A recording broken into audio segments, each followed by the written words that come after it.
Hello, this is John Harcher, and welcome to Keep On Groovin', my look at the legacy of Jimi Hendrix through the albums that have come out over the 50-plus years since his unfortunate passing. Jimmy's my favorite music artist, and for someone with such a short career time frame, just 4 years, he really packed a lot into it. Very few artists could hope to have as successful a career, let alone the one he's had after he died. Since that sad day, September 1970, there have been 3 distinct eras of posthumous Hendrix releases, each with their own merits and drawbacks. What I'll try to do is take a look at everything that's been released up until now and see what was done right, what could have been done better, and what probably should have stayed in the vaults. I'll also be mixing in my thoughts on some of the books and videos that have come out during that time as well. You'll hear me mention the Steve Hoffman mention boards a number of times along the way. It's run by the eponymous mastering engineer, who's made a killer sounding Who's Next among many others, and it's my go-to place for music, talk, and news. If you're into any aspect of music, historical, technical, old releases, new releases, you name it, you can find info there on just about anything. It helps soak my interest into doing something like this, so a tip of the hat to the guys over there. You'll hear me mention some names from time to time, and who knows, maybe along the way, something more. We'll see how it goes. One of the holy grails of unreleased rock albums like Smile and Lifehouse is First Rays of the New Rising Sun, the 2 albums that Jimmy was working on when he passed away. There is an album in existence with that name, but it's not the album it was supposed to be. Will we ever get that album? Well, as Jimmy intended, no. As something closer to what he intended? Well, possibly. But why wasn't it done right after he died? That story really starts when Jimmy was still alive and on the verge of having a #1 album.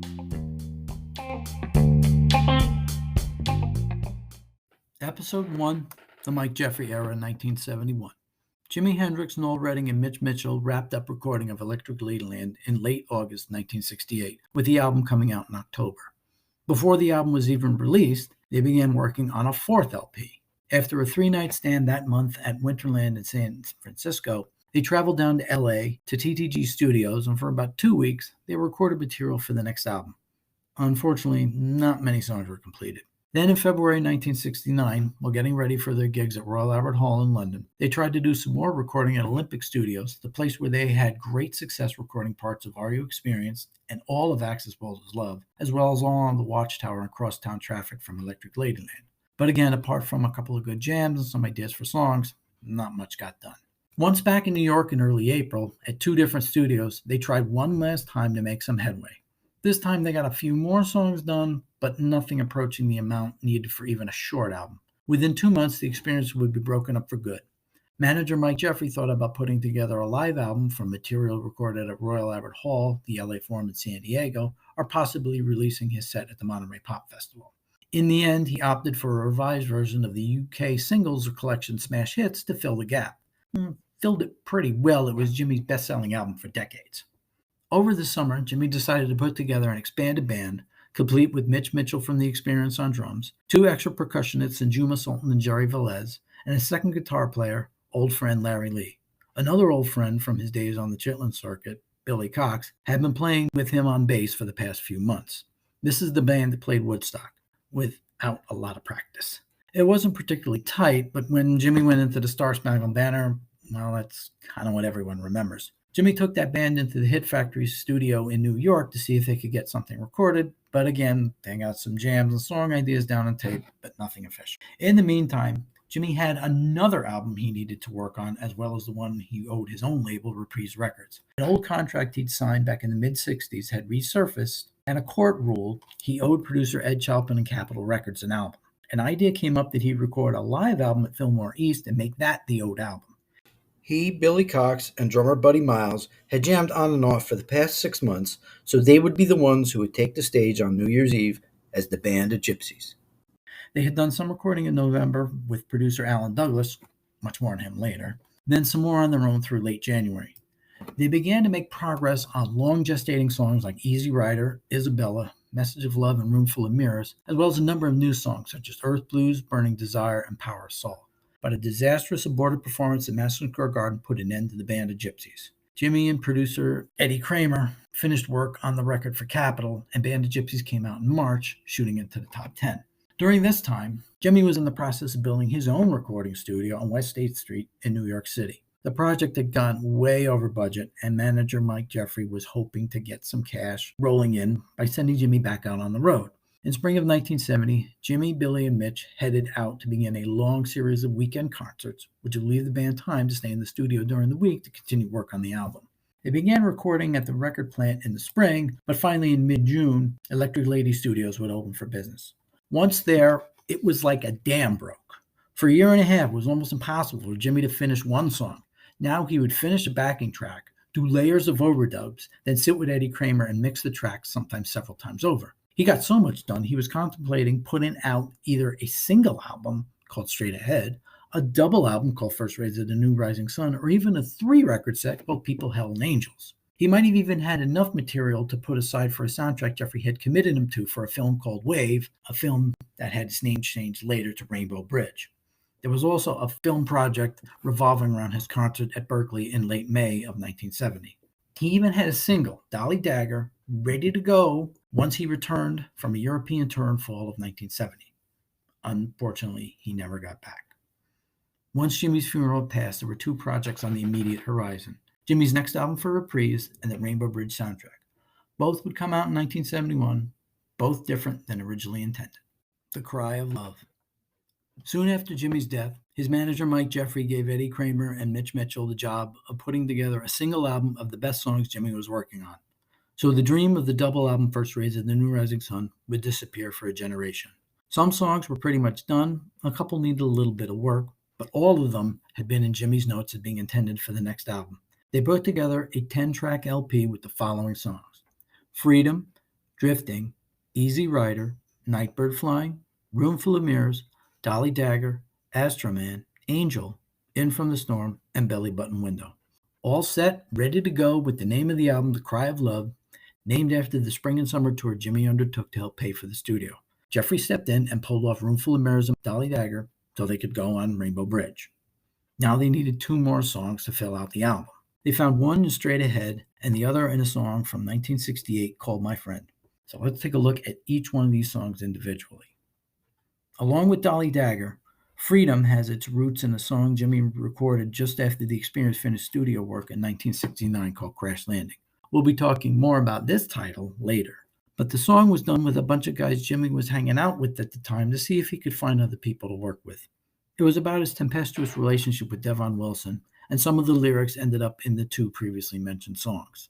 The music developed out of a jam with the Band of Gypsys during the final recording session in January 1970. One that would yield a lot of future material. Jimmy, Billy, and Mitch did a loose demo in March and continued to work on the song through the end of August.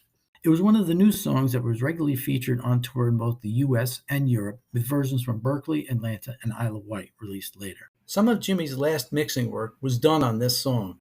He cut out what I call a little breakdown jam towards the end of the song and still needed to do one overdub right before that edited section. But all in all, the song was practically complete. On the other hand, Drifting was a work in progress.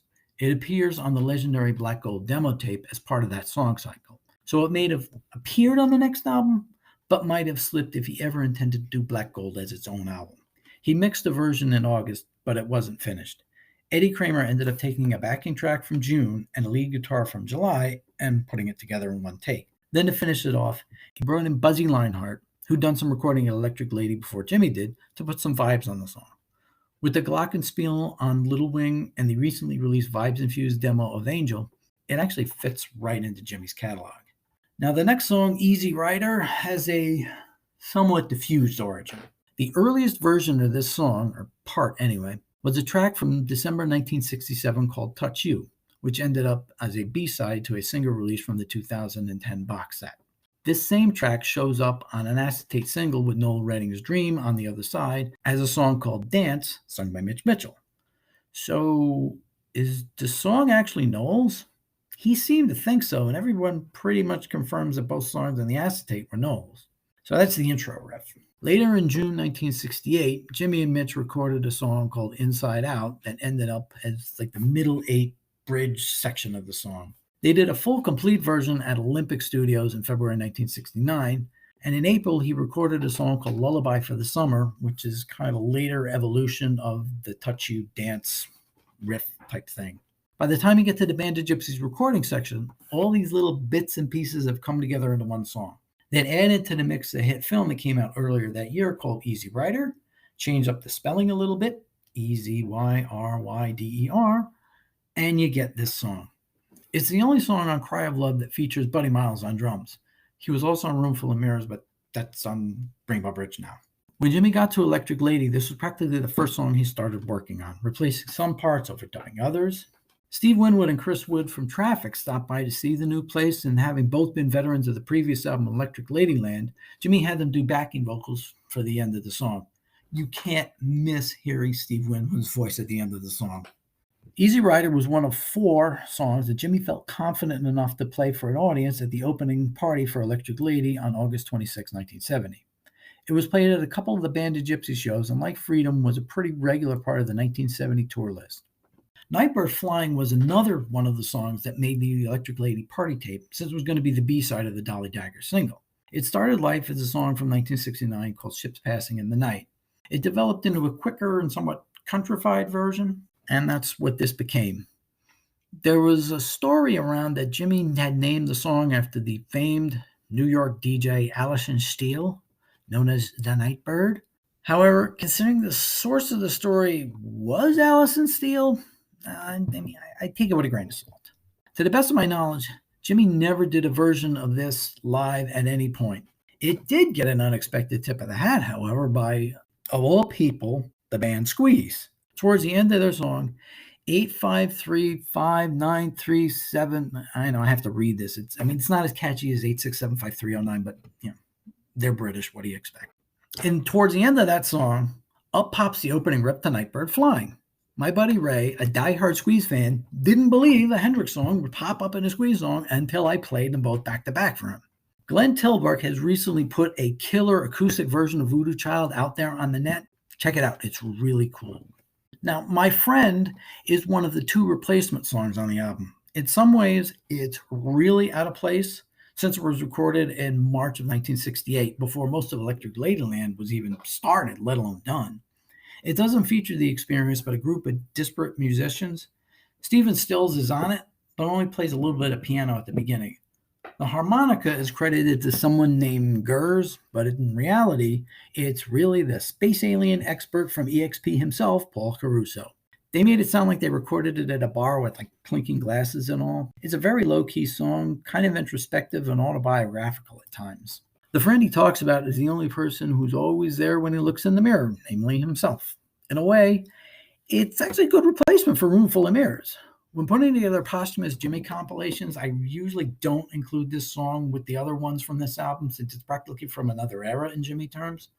But Eddie Kramer said Jimmy took out the tape to listen to while working at Electric Lady, so that's why it was probably on his mind when he was looking for another song. It's certainly worthy of release, that's for sure. Straight Ahead is the other replacement song, and to be honest, I think this should have been on the album the entire time.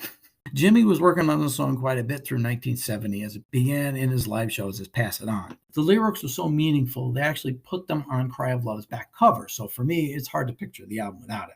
It's a pretty, no pun intended, straightforward song with not a lot of overdubs. For that reason, some Hendrix fans think he really wasn't done with the song, even though it made the Electric Lady Party playlist. He'd remixed the song about 4 times in the last week he was at the studio.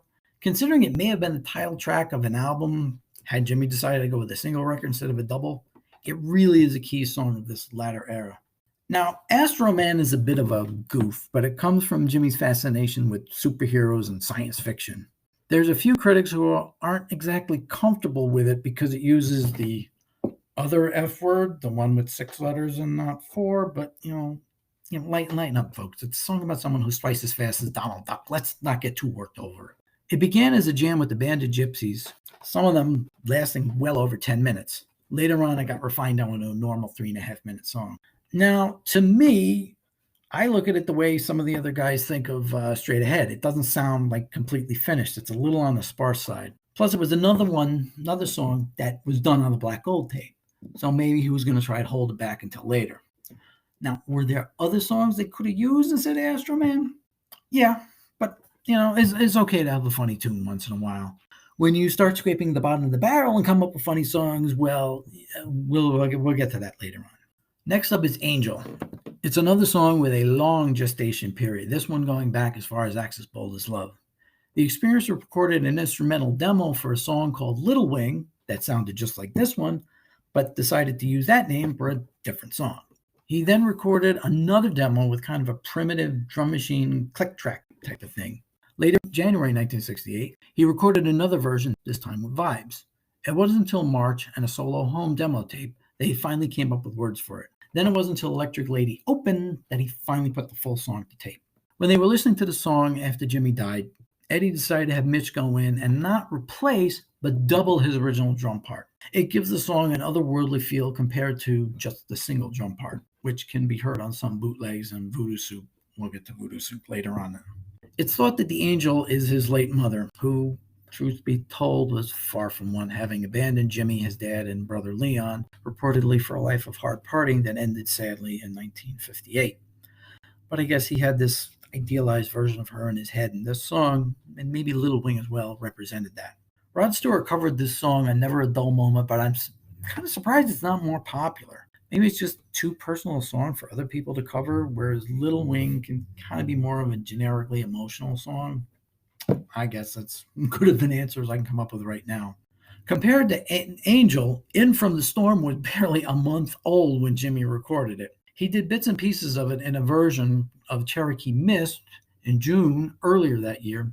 By the end of July, he focused it down and called it Tune X, just came in. To me, this signifies how energized he was working in his own studio, that he was able to come up with a song, get the band to rehearse it and record it, bring in backup singer Amberetta Marks, and have it almost ready to go by the time he left for the Isle of Wight Festival. He liked it enough to perform it at Isle of Wight, as well as earlier at the Rainbow Bridge concert at the end of July. So it was going to be a big song for him going forward. Jimmy did a mix on August 22nd that included some out-of-sync drums. Kind of sounds weird, but I guess it was the effect he was looking for. Eddie went back in and did a cleaner mix for this album. Now, Eddie and Mitch chose to close the album with another relatively new song, Belly Button Window. There was a 4-track recorder in the studio for Jimmy to go in and record ideas he had. After he died, almost all those tapes disappeared except for this one. Jimmy made this demo with a wah-wah overdub and later had the band record a full instrumental version as well. The sparse, quiet version suits the song perfectly for a baby who's wondering what kind of world is he getting into. Some people took the lyric, "You only got 200 days," as some kind of forecast. Jimmy's forecasting his own death. No, it was written for Mitch Mitchell's baby, who was still inside his wife at the time. It's an uncharacteristically quiet ending for a Hendrix album, but under the circumstances, an absolutely perfect choice. Cry of Love hit the top 10 when it was released in March 1971, so it showed people were still interested in Jimmy's music. Rainbow Bridge. Mike Jeffery was a deal maker, constantly looking for the next thing to bring in more cash. Some of his ideas around this time in 1970 became a bit more eccentric. None more so than signing up Jimmy to provide the soundtrack to a film by Andy Warhol protege Chuck Wine. He's the guy who introduced Edie Sedgwick to Andy. Part of the film would be a concert performed by Jimmy, Billy, and Mitch in Hawaii during the sensory experiment, whatever that is, which took place on the side of a volcano. When they got there to perform, no one took into account that the side of a volcano on an island may not be the optimal place to hold a concert to be filmed for later distribution. The winds were so heavy, the road crew cut out large pieces of yellow packing foam to wrap around the mics, which gave them a distinctive one-of-a-kind look. You see a picture, you know where that was recorded from. It isn't really known if Jimmy was seriously thinking about what songs he could possibly use for the film, if any. Originally, he refused to have anything to do with it and didn't write anything for its use. Jeffery had to talk him into doing the concert, and look at how that turned out. Maybe towards the end, he relented and resigned himself to it, much like what happened with Band of Gypsies, just kind of make the best of it.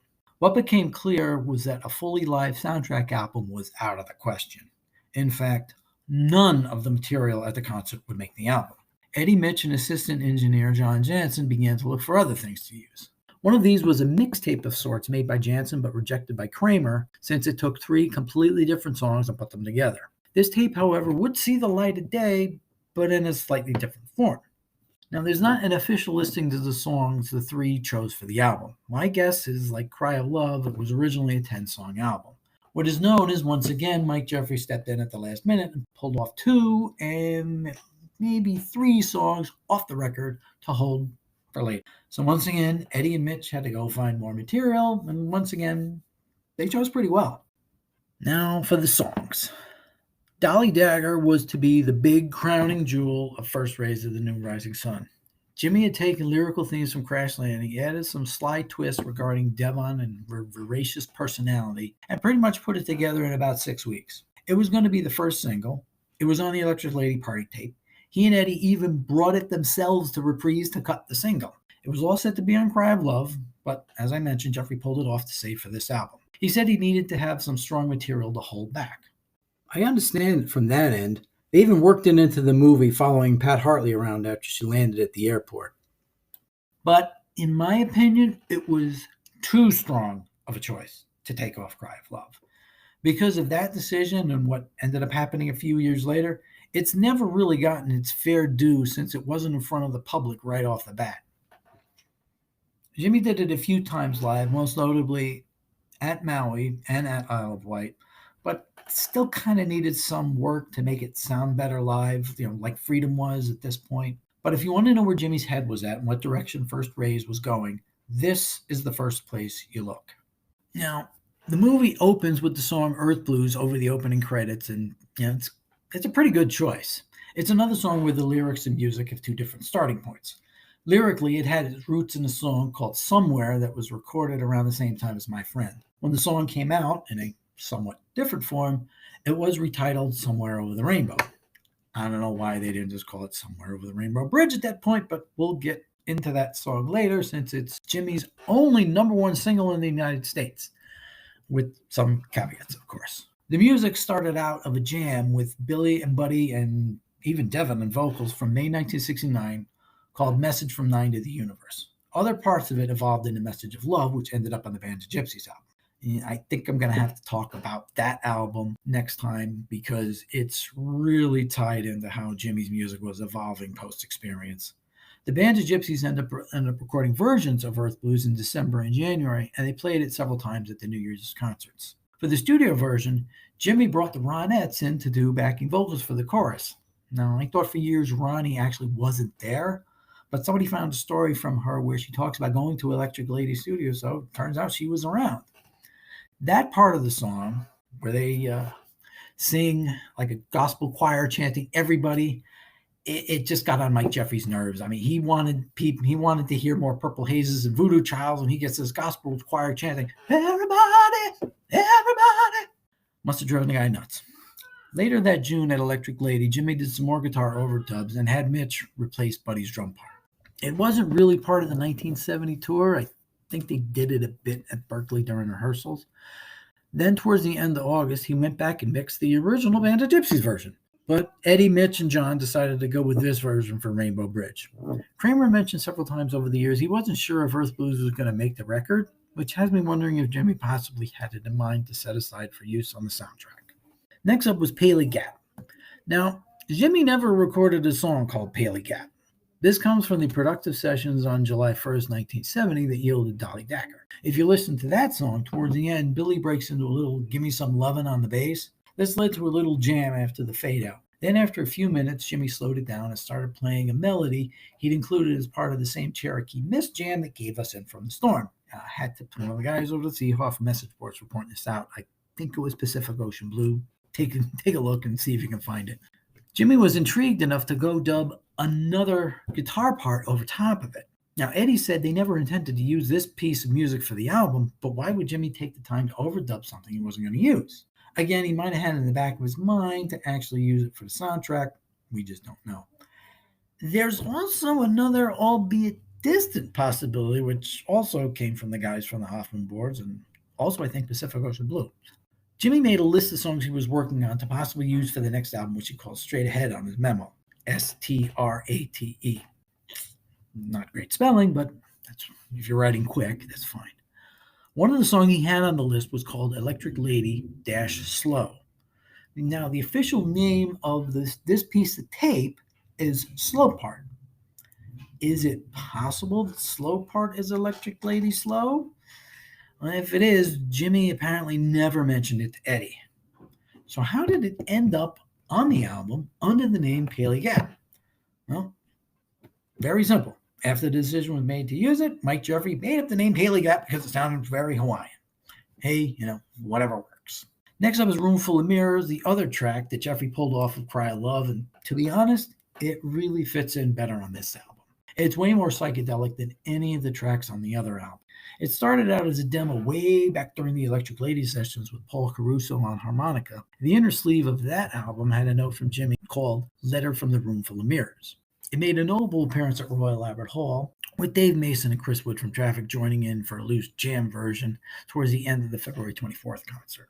He tried a couple different versions from 1969 along the same lines, but a little tighter, a little quicker. Then in November 1969, he got a version down with the Band of Gypsies that was around 3.5 minutes long. He even did a little slide guitar thing using his ring instead of an actual slide. When they got to Electric Lady Studios, Jimmy tried a number of remixes, but he never seemed to do any major work on it, with one exception. Like Earth Blues, he had Mitch overdub a new drum part over Buddy's. This version, however, didn't get released. They went with Buddy's version. Though, to be honest, I think Mitch's version is the one that's actually in the movie. I can't find my copy right now to confirm it, however, and it's not exactly floating around out there on the internet. They're pretty strict with this one. Now, Eddie mentioned that something wasn't quite right with the mix on the drum part. This is probably what led to what happened on Voodoo Soup, which, as I mentioned, we'll get to later. An alternate take that appeared on the 1988 radio show Live and Unreleased would pretty much break Christopher Walken's heart. It has less cowbell. This was one of the few songs the Band of Gypsies did in the studio, but did not do at any of the concerts. It was also infrequently performed during 1970. I guess it was kind of like Dolly Dagger. Jimmy needed to come up with a good arrangement for how it ended up in the studio. A lot of overdubs, a lot of guitar parts. And it sounds okay live, but we'll get to those later on. Now, Jimmy began performing the Star Spangled Banner in concert in actually late 1968, mostly as the prelude to Purple Haze. It would pop up here and there during the Experience's 1969 tour, but of course it was Woodstock that forever linked him with that song. It was a pretty regular part of the 1970 tour, with a memorable one from Atlanta being performed right on the 4th of July itself. The version on Rainbow Bridge, however, is a studio creation done in March 1969. I don't know if he ever meant to release it, but he really went to town on it. Overdubs at varying speeds and all kind of guitar tricks adding to the chaos. It almost sounds like he ran it through some modern day effects box to make all these noises, but nope. Just a good old fashioned Strat Marshall combo with some studio trickery thrown in top. It's pretty unique, and it's a good counterpoint to the live version. As I mentioned, the original track listing for Rainbow Bridge included the songs Stepping Stone and Isabella, and possibly Bleeding Heart as well. The first two didn't appear in the film, but the third one did. I'll go into depth on those songs later when we talk about War Heroes. As I mentioned, Mike Jeffery pulled the songs off the album, so they needed something else to fill up that space. I don't know if Look Over Yonder was part of the original track listing, but this did mark the first time that an unreleased track from the original Experience did get released. It was one of the songs recorded at TTG Studios and one of the few from those sessions that was anywhere near completed, but its roots go further back than that. It was one of the songs Jimmy was performing in his days as Jimmy James and the Blue Flame back in 1966. Later, right around the time Vario Experience was released in early May 1967, the band went back to Olympic Studios to begin recording what would become Axis Bold as Love. The most important track from those sessions would be If 6 Was 9. But among the other songs they recorded was a kind of funny song called Mr. Bad Luck. They only took one pass at it, and it ended up debuting on the 1988 radio show Live and Unreleased. They came back to it at TTG, and this time there was nothing funny about it at all. It had overdubs galore, a frantic urgency, and a crashing ending that sounded like the amplifiers about to come apart. It's too bad they weren't able to put out an album in 1969. This would have made a killer opening track. Next song is Hear My Train A-Comin', which was recorded live at Berkeley. Now, what is a song recorded live at Berkeley during here? It's not in the movie. Well, it is and it isn't. Hear My Train A-Comin' was one of two original Hendrix concert staples that never appeared on an album while he was alive. It was originally called Getting My Heart Back Together and first performed at the BBC in mid-December 1967. A couple days later, Jimmy was being filmed for a promotional short film when the director gave him a 12-string guitar. He restrung it left-handed while sitting on a stool against a white background and wearing a big black hat, an image that would become iconic as the cover to the soundtrack from a film about Jimi Hendrix. He proceeded to do a rare acoustic version that was also featured on the soundtrack. From then on, he played it on a regular basis, though oddly not at the two recorded West Coast shows in 1969, LA and San Diego. There were numerous other versions, however, at Winterland, Royal Albert Hall, Woodstock, and the First Band and Gypsy Show. It was also played at the Rainbow Bridge concert, but as I mentioned, the version there was unusable, at least as far as the producers were concerned. However, there was a version that appeared in the film Jimmy Plays Berkeley. I'm going to talk about all the live stuff next. So to have something represent the concert material, they decided to put this song on to represent the live concert. I know, it's a strange choice, but lucky for them, it turned out to be Jimmy's ultimate version of the song. There's very few other versions out there that reaches the height of this particular version. Now, the album ended with the song Hey Baby, subtitled New Rising Sun. It was recorded during the same session that yielded Dolly Dagger and Paley Gap. Hey Baby is the other key song to First Rays of the New Rising Sun. In its earliest incarnation, it was called Hey Gypsy Boy. He recorded a version of that with Buddy in mid-1969. Starting at the beginning of the 1970 tour in LA, it began to show up regularly on the set list all the way until its last show at Isle of Fenmarn on September 6, 1970. This studio version is acknowledged to be the most complete and comprehensive, but it's at best a solid backing track in need of a lot more work on the overdub front and fixing the vocals. Eddie Kramer purposely left Jimmy saying, "Is the microphone on?" to show this was a work in progress. On the 2010 box set West Coast Seattle Boy, a version was found where Hey Baby was paired with Jimmy's Bolero, also called Pride of Man, into a single 11-minute track. I kind of wish they put out the full version back then. They could use the instrumental in the movie, but it did help establish the song as an entity on its own. Temple of the Dog, or officially MACC, put out their version of Hey Baby on the Jimmy tribute album Stone Free in 1993. Chris Cornell does his usual excellent job on vocals with that song. Now, the film Rainbow Bridge itself was, well, befitting someone of the Andy Warhol school. Jimmy only appears in the back half of the 75-minute film in two segments. A concert segment of around 15 minutes and an interview where he saunters into a back room. One reviewer mentioned looking as bombed out as Dresden, which is a pretty good line, and proceeds to talk about, Cleopatra and choking and stuff hippies understand, I guess. I don't know. Chuck Wine complained that his original vision had been corrupted and people didn't get to see the film as originally intended. In 2000, the full 123-minute version was finally released, and it didn't make any more sense than the 75-minute version. There was this neat little addition of Jimmy leaning out of a window and shooting a hippie, droning on and on about something, but don't worry, it's just a dream sequence. We did finally get the answer to where that picture of Jimmy holding a gun came up in the inner folds of Cry of Love, though. The film ended up on the B end of drive-in double features, but the album hit the top 20 in both the US and the UK. So 1971 gave us a double album by Jimi Hendrix, albeit separated by 7 months. At that point, they could have taken a step back, let things settle down a bit, and the people get a chance to miss Jimmy. And of course, that isn't what they did.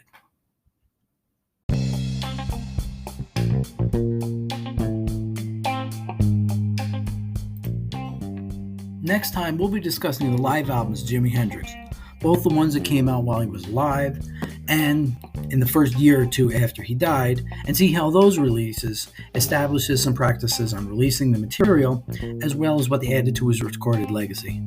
I'm John Harchar. Thanks for listening. See you next time.